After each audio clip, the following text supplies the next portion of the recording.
naligtas sa sunog sa Tuguegarao City, Cagayan. May report si Harry Julio.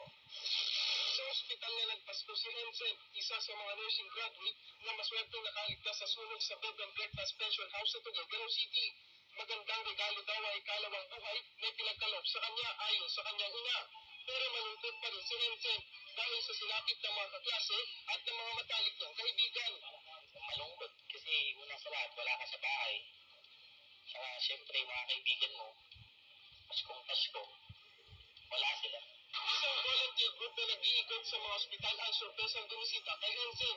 Isang supot ng mga prutas ang ibinigay nilang regalo kay Hensen. Ipinagdasal din nila ang lubusang paggaling niya. Sandaling nawala ang lungkot sa mukha ni Hensen.